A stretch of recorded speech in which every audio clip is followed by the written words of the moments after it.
Diagnosa penyakit ikan. 4.1. Kaedah penghantaran ikan untuk diagnosa. Penyempelan populasi ikan yang sakit dengan betul adalah penting dalam diagnostik penyakit ikan. Pemilihan dan pembungkusan sampel memainkan peranan yang penting dalam menilai masalah penyakit. Ini penting untuk memastikan sampel yang dihantar ke makmal adalah dalam keadaan elok dan segar. Pembungkusan yang tidak sesuai akan menyebabkan kesilapan mengenal pasti penyebab penyakit yang sebenar. 4.11. Penghantaran sampel ikan mati. Sekiranya ikan hidup tidak dapat dihantar atau ikan berukuran melebihi 25.4 cm, maka ikan mati atau telah dimatikan perlu dihantar segera. Jika berat ikan melebihi 500 gram, ikan perlu diletakkan di dalam beg plastik perasingan. Manakala untuk ikan yang kurang daripada 500 gram, setiap beg dihadkan maksimum untuk 3 ekor ikan. Beg perlu diikat ketat dan dilabelkan dengan pelekat kalis air. Kemudian ia diletakkan di dalam bekas styrofoam yang telah diisi dengan ais hancur. Bekas harus ditutup rapat. Sampel perlu sampai ke makmal di antara 12 hingga 24 jam. Penghantaran sampel ikan hidup. Ikan dipilih berdasarkan tanda-tanda klinikal. Beg plastik yang kuat perlu diisi dengan 1/3 gas oksigen untuk memberi pengudaraan kepada ikan. Ikan kecil mampu hidup sehingga 48 jam di dalam air yang sejuk dan oksigen yang mencukupi serta jisim isi padu air yang tepat. Misalnya 10 hingga 12 ekor rega ikan atau 5 ekor anak ikan per liter air. Selepas diikat ketat, beg plastik tambahan diperlukan untuk menjadi pelapis. Label dilekatkan menggunakan pelekat kalis air. Beg plastik kemudiannya disusun di dalam kotak yang diletakkan ais hancur. Bekas tersebut ditutup ketat. Sampel perlu sampai ke makmal di antara 12 hingga 24 jam. 4.2. Anestesia. Kesakitan adalah subjektif pada ikan yang jika dibandingkan dengan manusia. Terdapat 3 peringkat kesakitan pada ikan, iaitu ketidakselesaan, stres dan kesakitan. Ketidakselesaan dikategorikan sebagai tanda-tanda negatif seperti keadaan yang teruk, kurang cergas dan hilang selera. Stres pula ditarifkan sebagai keadaan yang tegang. Kesan daripada faktor persekitaran dan faktor fizikal. Kesakitan pula adalah tanda-tanda positif seperti pergelutan, menggelepar atau denyutan jantung yang kuat. Tindak balas ikan terhadap bahan-bahan yang boleh merangsang seperti cahaya, gerakan dan bunyi adalah kurang baik kerana ia akan menghasilkan siri tindak balas refleks yang akan mengganggu diagnosa klinikal ikan tersebut. Oleh itu, ikan perlulah diberi bahan anestetik sebelum didiagnosa. Sukatan bahan anestetik perlu ditentukan untuk tujuan berlainan seperti melumpuhkan ikan, proses pengangkutan yang lama dan pembedahan kecil. Bagi pembedahan yang kompleks seperti laparotomis dan keadaan yang serius, anestesia umum melalui suntikan adalah diperlukan. 3. Apabila memegang ikan dengan tangan, ikan perlu dipegang dengan lembut. Ikan yang besar boleh dipegang di bahagian kepala dan ekor. Manakala ikan kecil dipegang dengan menekankan kedua keping sepan basah ke badan ikan. Ikan adalah fotofobik kerana tidak mempunyai kelopak mata. Apabila ikan dikeluarkan daripada air, mata ikan hendaklah dilindungi agar stres dapat dikurangkan pada ikan. Oleh itu, rangsangan cahaya, gerakan dan bunyi perlu diminimumkan semasa proses diagnosa. Faktor-faktor penyebab stres pada persekitaran hendaklah dielakkan sebelum ikan diberikan bahan anestetik. Ikan tidak akan diberi makanan selama 24 jam sebelum proses anestesia dilakukan dan tidak akan diganggu. 2 tangki perlu disediakan, iaitu tangki anestesia adalah untuk melarutkan ejen anestetik dan tangki pemulihan perlu disediakan untuk rangsangan ringan dan pemulihan.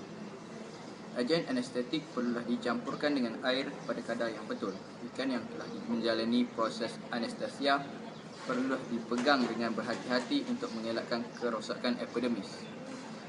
Tangan perlu dipastikan sentiasa basah semasa memegang ikan. Terdapat beberapa peringkat anestesia pada ikan. Umumnya, kebanyakan spesies ikan melalui fasa anestesia ini. Walau bagaimanapun, terdapat kepelbagaian pada setiap individu ikan bergantung kepada ejen dan dos yang diberikan. Sebahagian peringkat tidak berlaku dalam proses anestesia pada sesetengah ikan. Apabila sekumpulan ikan daripada spesies yang baru akan menjalani proses anestesia, anestesia perlu dimulakan dengan bilangan ikan yang sedikit dan tahap pemulihan diperhatikan dengan cermat. Ini penting untuk mendapatkan dos dan agen anestetik yang sesuai. Selepas anestesia, ikan tersebut akan diperhatikan sehingga 24 jam untuk memastikan tiada kesan sampingan akibat agen anestetik. Larutan anestetik perlu diberikan pengudaraan berterusan kerana ikan menggunakan banyak gas oksigen ketika berada dalam keadaan stres. Dalam kes-kes tertentu, ikan boleh dimatikan secara eutanasia sekiranya spesimen tersebut masih hidup untuk proses penyampelan. Eutanasia bermaksud pembunuhan belas kasihan, bersih killing dan berkaitan dengan pelakuan membunuh untuk mengurangkan kesakitan, ketakutan dan stres pada ikan. Terdapat dua kaedah eutanasia iaitu kaedah fizikal. Contohnya kecederaan otak akibat hentakan atau konfusi. Ini melibatkan bahagian belakang kepala dibedah. Kaedah kedua ialah kaedah kimia. Contohnya agen anestetik MS222. Agen ini digunakan dengan melarutkan bahan kimia di dalam tangki. Rawatan. Bagi rawatan ikan, penggunaan bahan kimia yang sesuai adalah penting. Menurut Wellborn 1985 dan Plum 1992, 4T perlu diambil kira semasa membuat rawatan ikan, iaitu tahu air, tahu ikan, tahu bahan kimia dan tahu penyakit. Kegagalan untuk mempertimbangkan 4T ini akan menghasilkan rawatan yang tidak berkesan ataupun rawatan yang diberi boleh membunuh lebih banyak ikan yang sakit berbanding ikan yang tidak diberikan rawatan. 5.1. Tahu air. Sebelum membuat rawatan, jumlah isi padu air yang hendak digunakan untuk rawatan mestilah dikira dengan tepat dan bukan hanya sekadar anggaran sahaja. Ini penting untuk mengelak berlakunya keadaan di mana terlebih dos rawatan yang boleh membunuh ikan. Manakala kekurangan dos rawatan boleh menyebabkan rawatan menjadi tidak berkesan. Parameter air seperti jumlah alkaliniti, pH dan suhu boleh mempengaruhi keberkesanan rawatan. Air yang mempunyai parameter berbeza boleh menjadi toksik bila bercampur dengan bahan kimia yang digunakan. 5.2. Tahu ikan. Spesies dan umur ikan mestilah diambil kira semasa membuat rawatan. Ini kerana ada spesies ikan yang lebih sensitif terhadap sesuatu bahan kimia dan spesies yang lain pula kurang sensitif. 5.3. Tahu bahan kimia. Tahap ketoksikan sesuatu bahan kimia yang digunakan dalam rawatan mestilah terlebih dahulu diketahui sebelum diberikan sebagai bahan rawatan. Contohnya, terdapat bahan kimia yang boleh menjadi neutral akibat pancaran cahaya matahari, pH, suhu dan jumlah alkaliniti yang tinggi di dalam air. Sesetengah bahan kimia juga boleh merosakkan tumbuhan air dan ini secara tidak langsung menyebabkan berlakunya pengurangan oksigen di dalam air. 5.4. Tahu penyakit. Penyakit yang hendak dirawat hendaklah dikenal pasti. Contohnya ada penyakit parasit dan penyakit bakteria pada ikan yang menunjukkan tanda klinikal hampir serupa. Pada ikan yang sama juga boleh berlaku pelbagai jangkitan akibat hadirnya beberapa jenis patogen penyebab penyakit pada masa yang sama. Sekiranya ubat untuk rawatan digunakan sewenang-wenangnya, lebih banyak ikan akan mati disebabkan kaedah rawatan yang teruk berbanding dengan bilangan ikan yang mati tanpa diberikan rawatan. Kaedah-kaedah merawat jangkitan bakteria. Terdapat 4 kaedah rawatan yang umum untuk merawat jangkitan bakteria. Kaedah-kaedah ini boleh digunakan secara berasingan ataupun secara gabungan untuk meningkatkan kesan rawatan. Kaedah ini terdiri daripada kaedah rendaman, mandian, adunan dalam makanan dan suntikan. Rawatan. Jangkitan penyakit merupakan salah satu faktor penting yang menghalang penternak mendapat hasil keuntungan yang maksimum melalui penghasilan ikan yang tinggi di bawah sistem kultur intensif. Penghasilan aquakultur yang maksimum bergantung kepada beberapa faktor. Di antaranya ialah kos, kedapatan air, keadaan persekitaran dan jangkitan penyakit. Dalam sistem kultur intensif, penyakit hadir disebabkan oleh persekitaran yang teruk. Contohnya, penggunaan stok atau ikan yang ternak dengan kepadatan populasi yang tinggi. penukaran air yang tidak kerap, pengudaraan yang tidak mencukupi, kandungan bahan organik yang tinggi dalam air dan suhu air yang berubah dengan mendadak. Pengawalan penyakit dalam akuakultur sangat bergantung kepada cara pengurusan ladang atau kolam. Kebanyakan penyakit ikan dan haiwan akuatik merupakan jangkitan sekunder, iaitu rentetan daripada keadaan sekitaran kolam yang teruk. Ini boleh diatasi dengan pengurusan dan sekitaran kolam yang baik. Sekitar kolam yang baik dan berkualiti dapat dikekalkan dengan mengawal dan memastikan bekalan air yang bebas daripada pestisida kontaminasi oleh sisa industri dan kumbahan. Rawatan kimia. Pertama, natrium klorida merupakan satu cara rawatan yang tertua dan sangat berkesan untuk merawat penyakit ikan.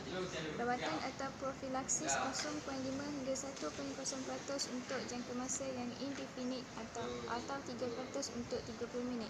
Bagi tujuan profilaksis dalam asuhan hasuri, penggunaan garam berkepekatan 100 gram per 100 liter disyurkan setiap hari. Kedua, asid asetik 5%. Ia pernah digunakan sebagai parasitisid untuk protozoa luaran pada kepekatan 100 hingga 1000 mg per liter untuk 45 hingga 60 saat hingga 30 minit. Asid asetik adalah kurang toksin kepada ikan. Walau bagaimanapun, kini ianya kurang digunakan kerana keberkesanannya dalam rawatan ikan di pelbagai ikan. Ketiga, akriflavin. Bahan ini digunakan sebagai disinfektan telur ikan, antibakteria dan rawatan protozoa luaran. Lazimnya digunakan untuk tujuan profilaksis. Biasanya 10 mg per liter untuk rawatan 1 jam atau indefinite pada kepekatan 2 mg per liter. 4. Chloromantine. Bahan ini digunakan untuk rawatan bakteria pada jangka masa yang panjang iaitu 8 hingga 10 mg per liter untuk bakteria luaran. Ia berkesan untuk rawatan bakteria penyebab penyakit pada insang ikan. Kuprum sulfat. Untuk menggunakan bahan kimia ini, tahap alkaliniti air mestilah diketahui terlebih dahulu. Biasanya jika tahap alkaliniti TA adalah 0.49 mg per liter, bioasai hendaklah dijalankan terlebih dahulu. Bioasai dilakukan dengan rawatan beberapa ekor ikan dalam jumlah yang kecil di dalam air yang diketahui jumlah sepadunya dan memerhatikan kesan kimia ke atas ikan tersebut. Untuk TA 50 hingga 99 mg per liter, kuprum sulfat hendaklah digunakan pada 0.5 hingga 0.75 mg per liter. TA 100 hingga 149 mg per liter hendaklah digunakan 1 hingga 2 mg per liter. TA 150 hingga 200 mg per liter hendaklah menggunakan 2 hingga 3 mg per liter kuprum sulfat. Dalam air yang mempunyai tahap alkaliniti tinggi seperti melebihi 200 mg per liter, rawatan menggunakan kuprum sulfat adalah tidak efektif kerana ia akan membentuk mendakan. Keenam, iodofor. Iodofor merupakan rawatan yang mengandungi iodin pada kepekatan berbeza. Ia digunakan untuk rawatan telur ikan dan disinfeksi. Biasanya telur ikan dirawat pada kepekatan 50 hingga 200 mg per liter selama 15 minit. Malakit hijau. Penggunaan malakit hijau dilarang di Amerika Syarikat kerana ia berpotensi menjadi tetratogenik dan toksik. Biasanya digunakan untuk rawatan fungus dan ektoparasat ikan.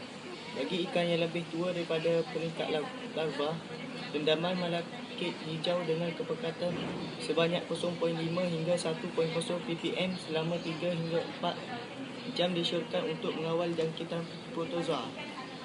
Sebagai rawatan berjadual, malakit hijau pada kepekatan 0.05 hingga 0.1 ppm berkesan dalam menangani jangkitan yang disebabkan oleh Saprolegnia spp. Kalium permanganat merupakan ejen pengoksida yang kuat. Ianya sangat berguna untuk jangkitan penyakit kolumnaris. Ia digunakan di tangki pada 5 hingga 10 ppm selama 1 jam, tetapi ikan hendaklah diperhatikan dengan rapi kerana ia boleh menyebabkan kelukaan pada insan. ikan. Sekiranya digunakan di kolam, 2 hingga 6 ppm kali permanganat digunakan. Walau bagaimanapun, ia bergantung kepada keperluan pengoksidaan organik air. Kepekatan kalium permanganat mestilah 2 ppm melebihi keperluan pengoksidaan organik air, yang mana ia dapat ditentukan melalui perubahan warna air kolam daripada merah atau ungu kepada coklat dalam masa 15 minit. Formalin 40% formaldehyde. Formalin sesuai digunakan untuk mengawal bakteria dan ektoparasit. Bagi tujuan profilaksis untuk mengelakkan jangkitan bakteria, formalin boleh digunakan dengan kerap dengan kepekatan 1 ml hingga 10 L. Setiap rawatan itu dijalankan selama 20 hingga 45 minit dalam tangki tanpa aliran air. Biasanya bagi tujuan pengawalan jangkitan parasit pula, mandian sikat disyurkan dengan menggunakan formalin pada kepekatan 2 ml selama 2 minit atau 0.2 ml selama 45 minit. Langkah jenis-jenis antimikrobik dalam rawatan ikan. Rawatan bagi jangkitan yang bermula daripada bakteria gram negatif boleh merujuk kepada jadual 5.3, manakala rawatan bagi jangkitan yang bermula daripada bakteria tahan-lutu asid dan gram positif boleh merujuk kepada jadual 5.4. Namun, bukan semua ejen antimikrobial boleh digunakan semena-menanya. Penggunaan sesetengah ejen antimikrobial adalah tertakluk kepada peraturan yang ditetapkan. Oxytetracycline juga dikenali sebagai teramisin. Antibiotik digunakan dengan meluas sebagai ejen antimikrobial dalam makanan ikan. Ia selamat digunakan kerana mempunyai 21 hari tempoh penarikan, iaitu withdrawal period, selepas penggunaan terakhir dalam pemakanan ikan. Ia biasanya digunakan untuk merawat penyakit disebabkan oleh Pseudomonas spp, Haemophilus sp dan Pseudomonas spp. Ia juga banyak digunakan di dalam industri aquaculture untuk rawatan penyakit ikan yang disebabkan oleh bakteria. Memandangkan ia telah lama digunakan dan meluas oleh peternak, banyak bakteria telah mempunyai kerintangan terhadap antibiotik ini dan menyebabkan ianya kurang berkesan dan dos penggunaan perlu digandakan. Lorapenicol. Antibiotik ini dihasilkan oleh Streptococcus sp. Ia bertindak dengan menghalang sintesis protein dalam bakteria gram positif dan bakteria gram negatif. Ia adalah toksik kepada manusia dan boleh menyebabkan anemia dan kematian jika digunakan pada dos yang tinggi untuk jangka masa yang lama. Walau bagaimanapun, ia selamat digunakan untuk jangka masa yang pendek. Dalam industri aquaculture, penggunaan chloramphenicol adalah diharamkan. Yang ketiga ialah erythromycin, juga dikenali sebagai macrolides. Antibiotik ini dihasilkan oleh Streptomyces aereus. Tindakannya adalah dengan menghalang sintesis protein dalam prokariot tetapi tidak boleh eukariot. Ia tidak toksik kepada manusia. Aktiviti antimikrobial dan sangat berkesan kepada bakteria gram positif seperti Staphylococcus aureus, Staphylococcus spp dan Salmonellorum. Biasanya dicampurkan ke dalam makanan ikan pada 1 mg per kilogram berat ikan per hari selama 21 hari. Yang keempat ialah nitrofuranus. Antibiotik ini tidak selamat digunakan pada manusia kerana ini adalah karsinogenik. Antaranya adalah nitrofurazon, furakin, furanus, furazolidon dan furazol. Furanus biasanya digunakan untuk merawat ikan hiasan dan didapati mempunyai kadar toksik yang tinggi berbanding dengan antibiotik lain dengan dalam kumpulannya pada kepekatan 0.25 hingga 1 mg. Furanus digunakan untuk merawat penyakit columnaris. Romet 30 juga dikenali sebagai RO5. Romet 30 merupakan gabungan sulfonis sulfadimethyl dan orphemetrin pada kadar 5:1. Ia biasanya digunakan untuk merawat penyakit tuberkulosis pada salmonid dan septicemia enterit pada ikan keli. Ia dicampurkan dalam makanan 50 mg per kilogram per hari selama 5 hari. Sulfur, sulfamerazine, sulfur hexylate dan sulfazinine digunakan untuk merawat fluorokolosis pada ikan trout pada 200 mg per kilogram ikan sehari selama 14 hari. Campuran sulfur dalam makanan menyebabkan rasa kurang sedap dan ikan kurang selera memakannya. Quinolones merupakan kumpulan baru antimicrobial yang digunakan dalam industri aquaculture. Contohnya azoxyanic acid dan sulfasalazine dan amylosacin. Azoxyanic acid digunakan pada 1 mg per liter selama 24 jam untuk merawat penyakit kolumnaris. Isotonic acid hydrolase (INH) juga dikenali sebagai isoniazid. Antibiotik ini digunakan untuk merawat penyakit tuberkulosis yang disebabkan oleh Mycobacterium species pada ikan. Biasanya ia diberikan secara oral. Penicillin. Antibiotik ini terdiri daripada kumpulan yang besar. Contohnya penicillin G, ampicillin dan metacillin. Ia bertindak balas berkesan pada sintesis dinding sel dalam prokariot. Polymyxin.